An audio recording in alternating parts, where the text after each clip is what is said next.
હાલ મોરારી બાપુને લઈને એક દુઃખદ સમાચાર સામે આવી રહ્યા છે।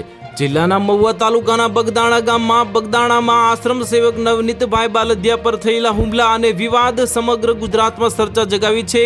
આ ઈજાગ્રસ્ત નવનીતભાઈને મળવા માટે એક બાદ એક નેતાઓ હોસ્પિટલ પહોંચી રહ્યા છે અને ન્યાય આપવાની વાત કરી રહ્યા છે, તો ભાજપ અને કોંગ્રેસના કેટલાક નેતાઓ પણ હોસ્પિટલ પહોંચ્યા છે।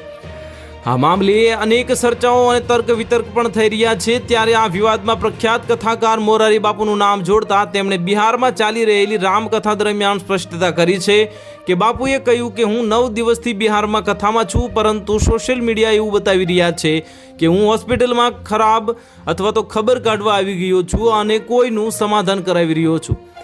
તેમણે વ્યંગપૂર્વક કહ્યું કે મનોરંજન માટે પિક્ચર જોવા નહીં જઈ શકું, આ જ મારું મનોરંજન બન્યું છે। હવે કેવી દુનિયા છે? આ વિવાદનું મૂળ બગદાણામાં આશ્રમ સેવક અને કોળી સમાજના આગેવાન નવનીતભાઈ બાલદિયા પર થયેલા હુમલાનો છે। અને લોકગાયક માયાભાઈ આહિરના કાર્યક્રમમાં કરેલી ટિપ્પણીને સુધારવા માટે નવનીતભાઈએ વાંધો ઉઠાવ્યો હતો, જે બાદ તેમના પર જીવલેણ હુમલો થયો હતો।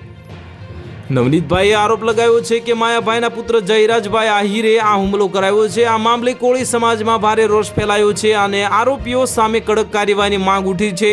તો બીજી તરફ નવનીતભાઈએ બાલદિયાએ વિડીયો બનાવીને વાયરલ કર્યો છે, જેમાં તેમણે સ્પષ્ટ કર્યું કે મારે કોઈ સમાજ કે આહિર સમાજ સાથે વાંધો નથી, ફક્ત જયરાજ આહિર સાથે જ વાંધો છે।